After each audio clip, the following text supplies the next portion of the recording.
Voici une question dont la réponse pourrait transformer votre vie. Est-il important de s'arrêter sur le fait que la mort pourrait nous surprendre? La parole de Dieu va nous donner une réponse claire et vitale aujourd'hui même à l'émission À travers la Bible.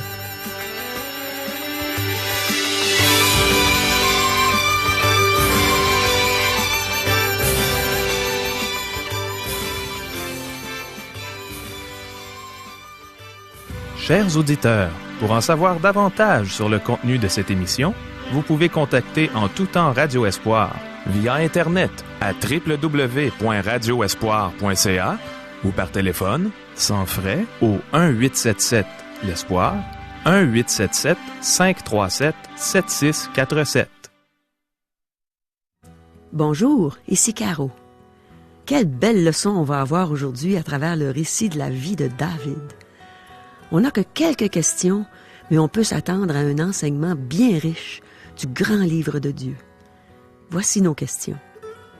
Est-il possible que deux hommes aient une amitié saine qui soit encore plus profonde que l'amour d'un homme et d'une femme? Jusqu'où l'orgueil et la jalousie peuvent-ils mener un homme?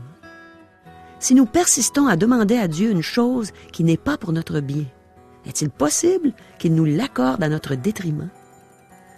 Est-il important de réaliser qu'il n'y a qu'un pas entre nous et la mort, qu'elle pourrait nous surprendre à n'importe quel moment?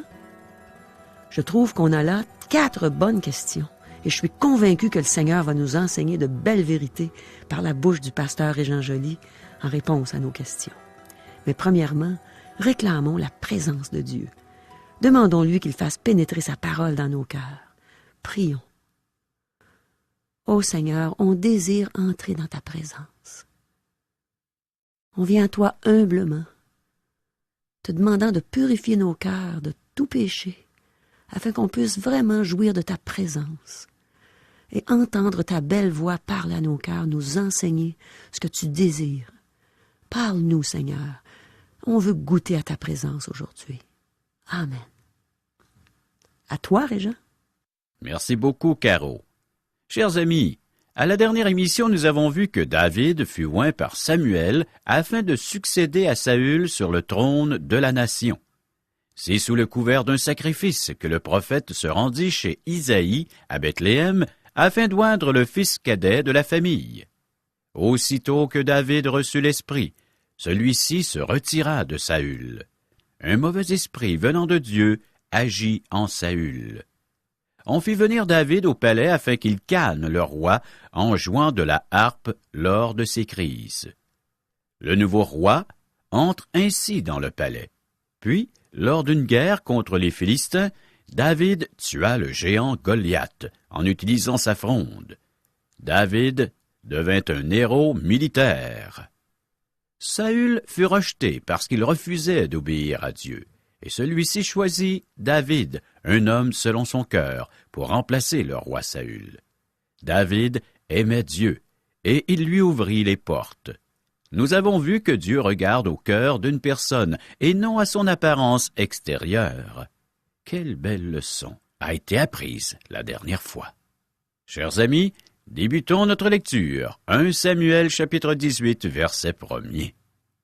David avait achevé de parler à Saül. Et dès lors, l'âme de Jonathan fut attachée à l'âme de David, et Jonathan l'aima comme son âme.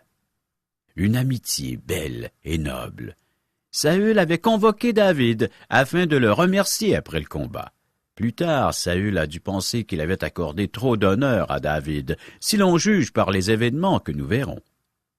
Alors que Jonathan, le fils de Saül, écoutait la conversion entre David et son père, l'âme de Jonathan fut attachée à l'âme de David.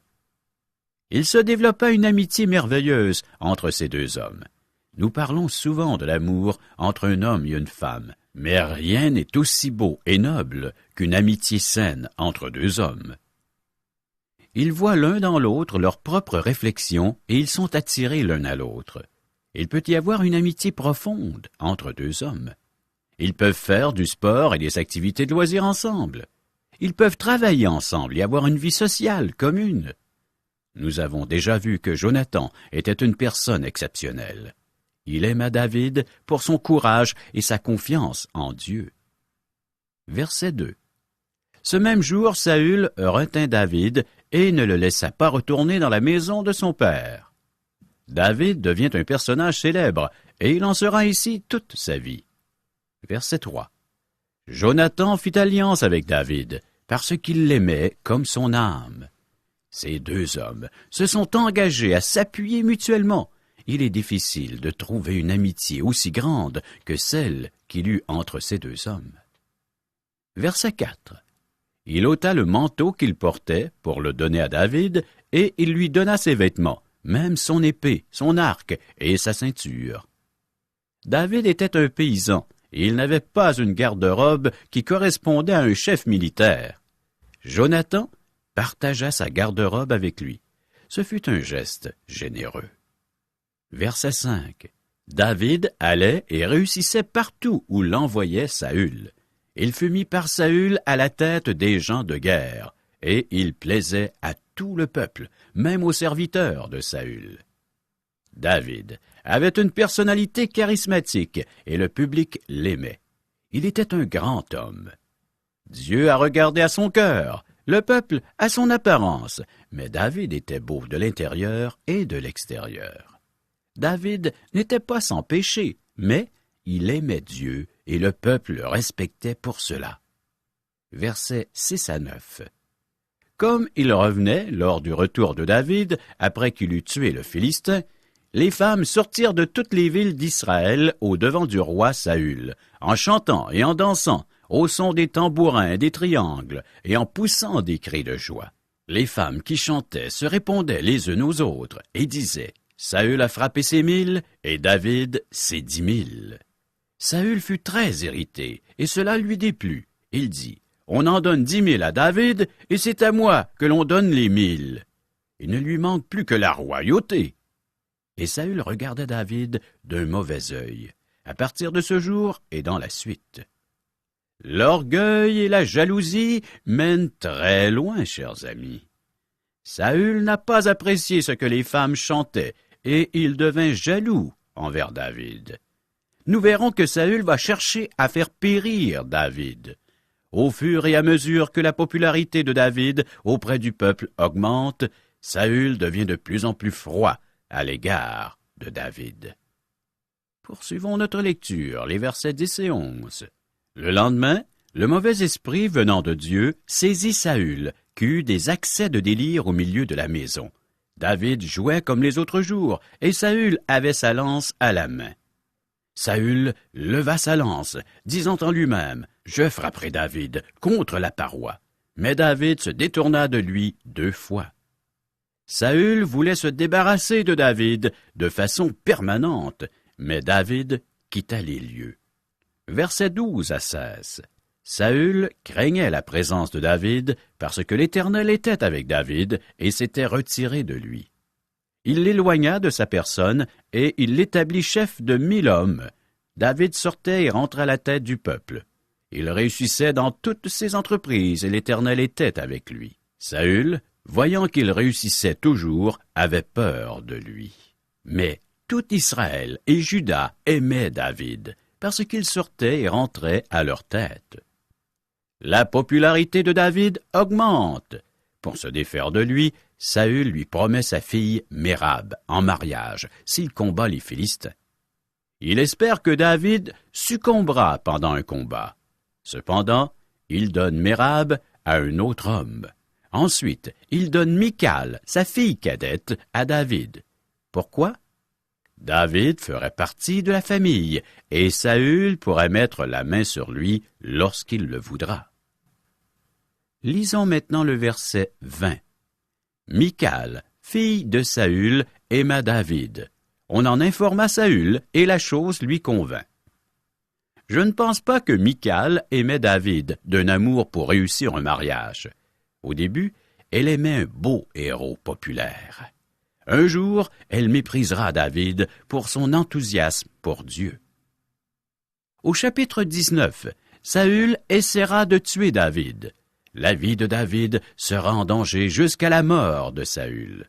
Pendant environ 10 ans, Saül pourchassera David qui a dû s'exiler.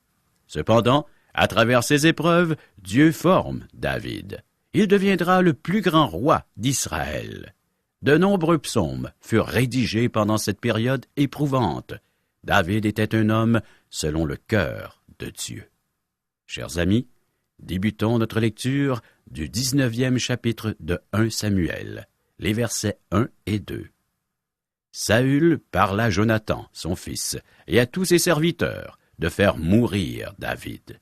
Mais Jonathan, fils de Saül, qui avait une grande affection pour David, l'en informa et lui dit, « Saül, mon père, cherche à te faire mourir.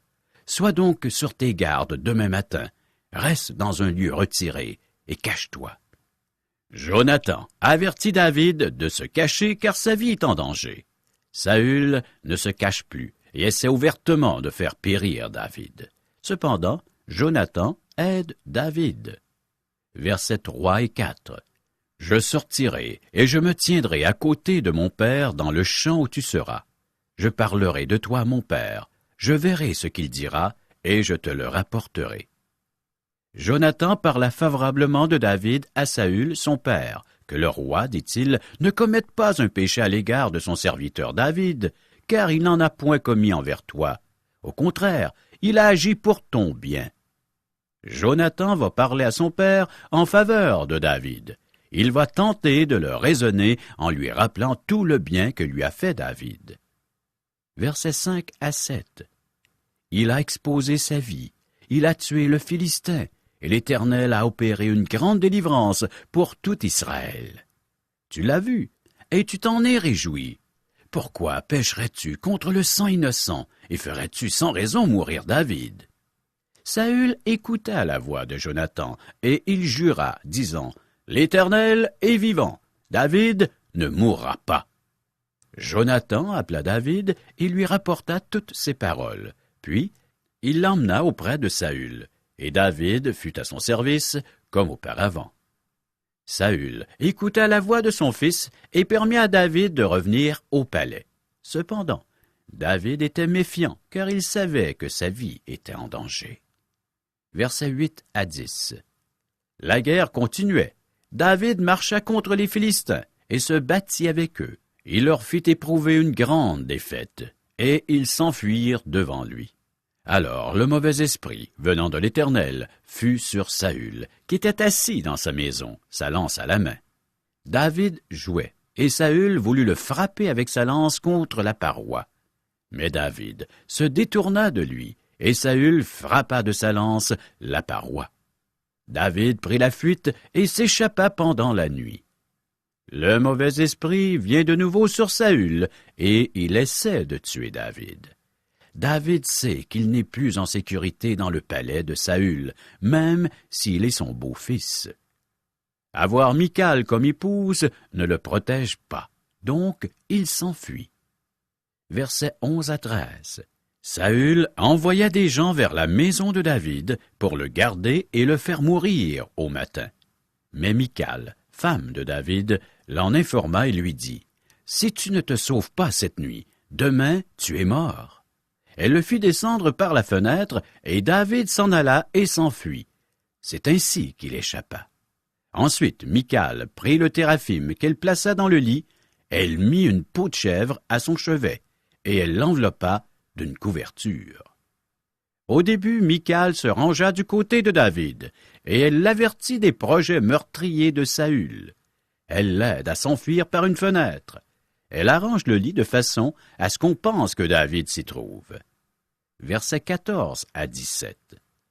Lorsque Saül envoya des gens pour prendre David, elle dit, « Il est malade. » Saül les renvoya pour qu'il le voie, et il dit, « Apportez-le-moi dans son lit, afin que je le fasse mourir. » Ces gens revinrent, et voici le téraphim était dans le lit, avec une peau de chèvre à son chevet.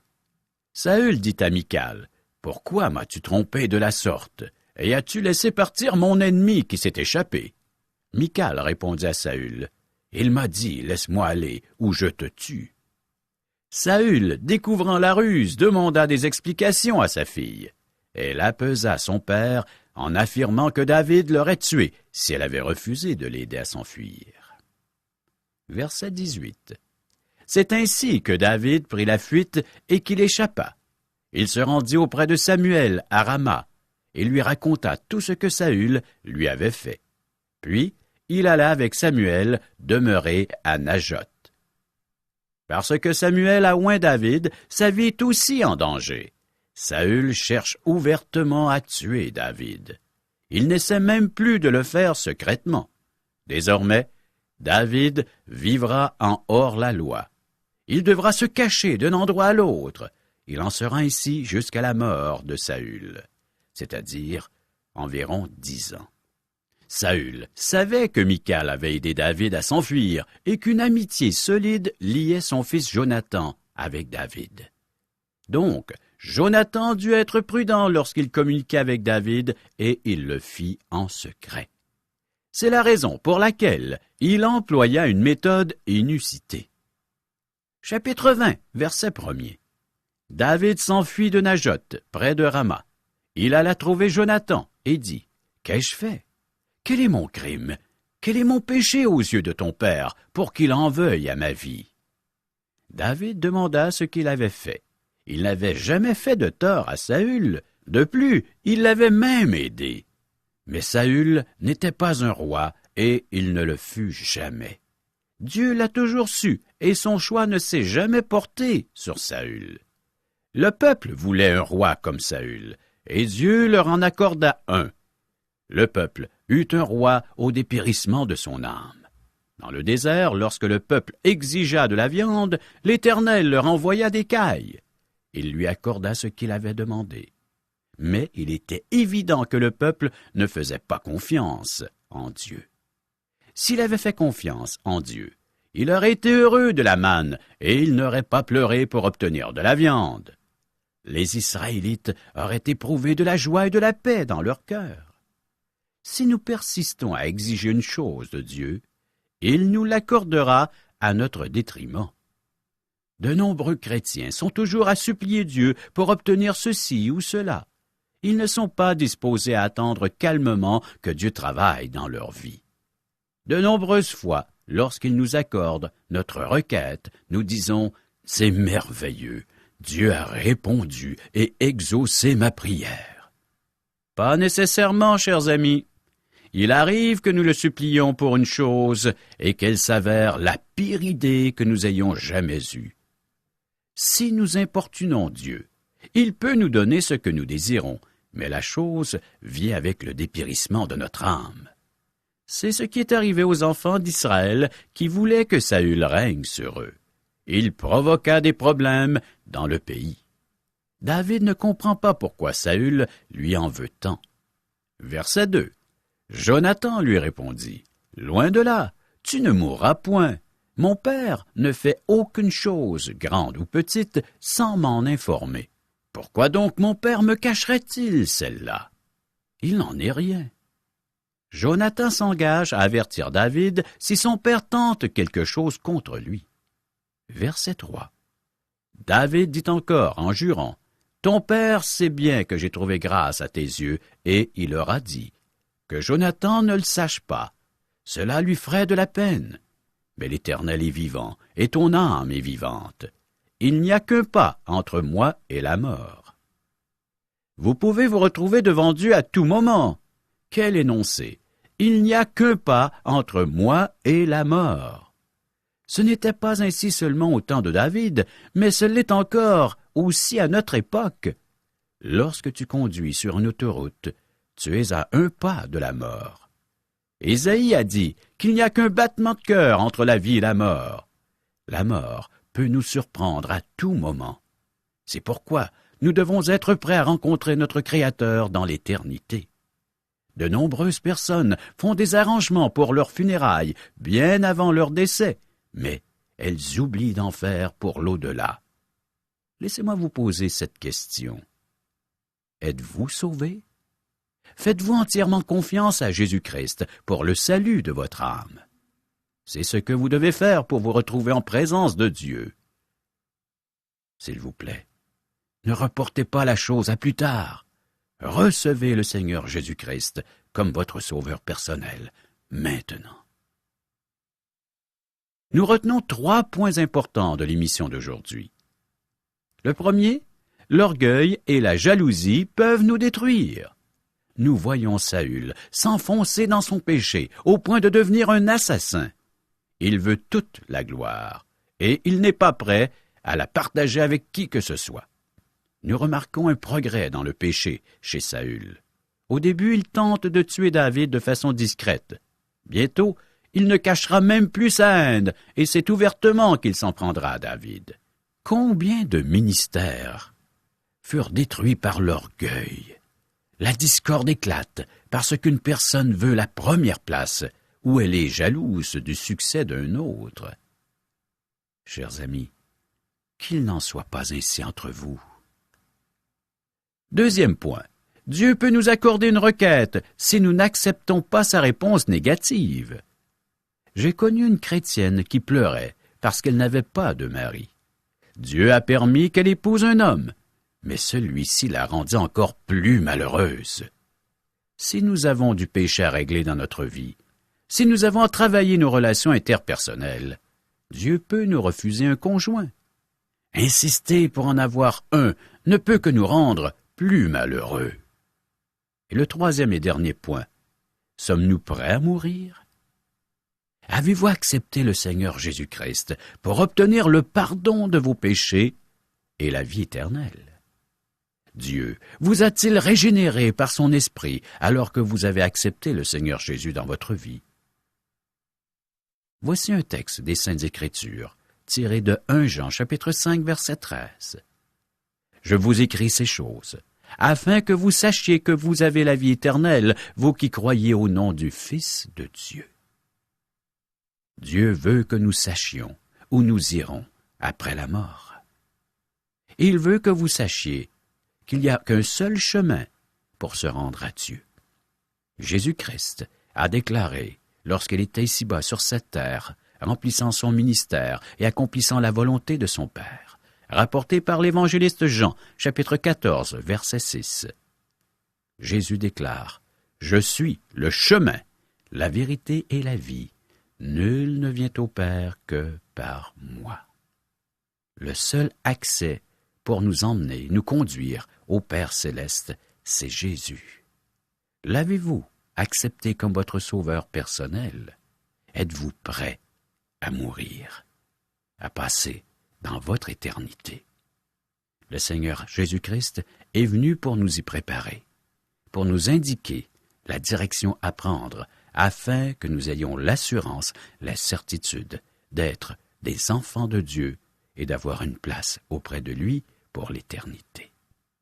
Vous savez, chers amis, qu'il existe une ignorance dangereuse, celle de ne savoir où je serai pour l'éternité. C'est très inquiétant de voyager sans savoir où l'on va, sans connaître l'aboutissement du chemin que l'on suit. Sais-tu où tu vas? Tu te sens peut-être comme cette personne perdue dans les bois, dans la forêt, ne sachant maintenant où trouver un accès pour s'en sortir. La vie comme cela, c'est ce que la Bible déclare, chacun suivant sa propre voie, par le fait même s'égarant, s'éloignant du seul chemin qui peut nous conduire à la lumière, à la présence de Dieu. La Bible précise qu'il y a 2 chemins.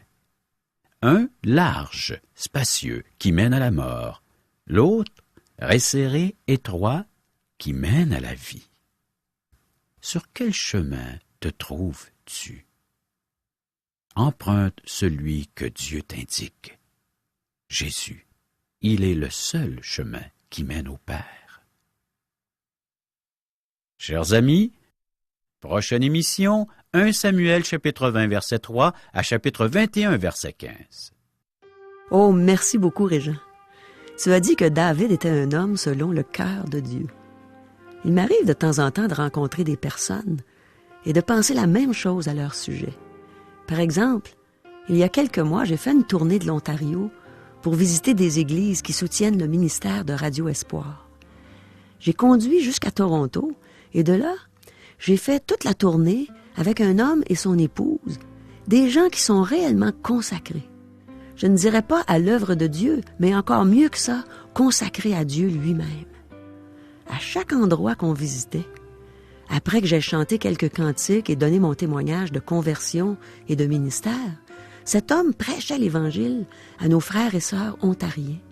Et à travers ses prédications, il était évident que son cœur pleurait pour le Québec, qui est l'un des endroits dans le monde où il y a le plus petit pourcentage de chrétiens nés de nouveau par la foi en Jésus-Christ. Mon cœur était vraiment touché de l'entendre parler. Et même, je crois que je suis revenu de l'Ontario avec un fardeau encore plus grand pour le salut des Québécois qu'il ne l'était auparavant. Les derniers soirs de la tournée, je ne pouvais m'empêcher de dire aux gens que j'étais convaincu que ce frère en Jésus-Christ était un homme selon le cœur de Dieu. Et ils avaient l'air d'être d'accord avec moi, parce que plusieurs d'entre eux le connaissaient déjà. Une autre chose que Régent a mentionnée aujourd'hui, c'est le fait que nous pourrions nous retrouver devant Dieu à n'importe quel moment et qu'il fallait être prêt. Ça me fait penser à un verset que plusieurs connaissent dans le livre d'Amos. C'est au 4e chapitre, à la fin du verset 12. Il dit « Prépare-toi à la rencontre de ton Dieu ».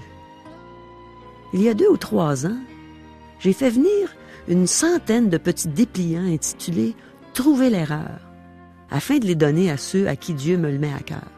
Laissez-moi vous lire ce que ça dit au sujet d'un certain homme. Il n'affrontait jamais la pluie sans son parapluie. Il portait toujours son casque quand il faisait du vélo. Il se couchait tôt chaque soir et dormait au moins 8 heures par nuit. Il prenait ses vitamines chaque matin et suivait un régime bien équilibré. Il se souciait de l'environnement et travaillait pour sa ville bénévolement. Il était honnête et disait toujours la vérité. On lui faisait confiance et on s'attachait vite à lui. Il était sportif et s'entraînait régulièrement. Il ne prenait pas de drogue, il ne buvait pas, il ne fumait pas. Il étudiait fort et cela se démontrait dans ses notes à l'école. S'il était malade, il ne prenait pas de chance et allait consulter un médecin.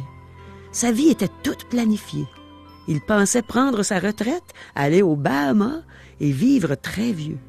Il maîtrisait vraiment chaque détail de sa vie. Mais son enterrement aura lieu lundi. Il avait tout prévu pour sa vie terrestre sans se préparer pour son éternité. Sa seule erreur, il a oublié Dieu. Il n'avait pas prévu qu'un jour, il devrait rendre compte de sa vie à Dieu. Il n'a pas reçu Jésus comme Sauveur et Seigneur. Il n'a pas reçu le don gratuit de la vie éternelle.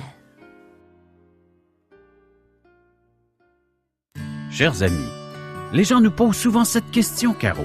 Qui sommes-nous? Mais qui es-tu, Régent? Qui es-tu, Caro? Non, mais quand même, nous allons répondre à la question. J'aimerais que tu expliques à nos auditeurs qui tu es.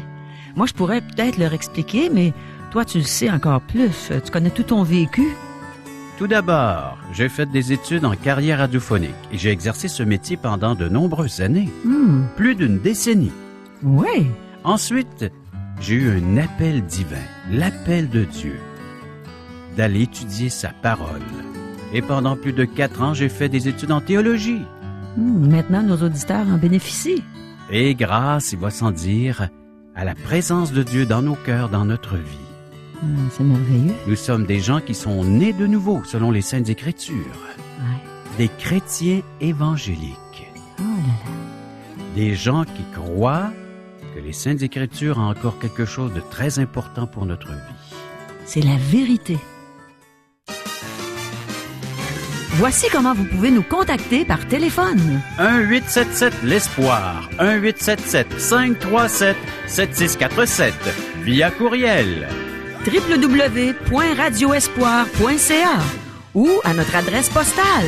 Radio Espoir, casier postal 34 143 Charlebourg, province de Québec, G1G 6P2. À demain. Bye bye.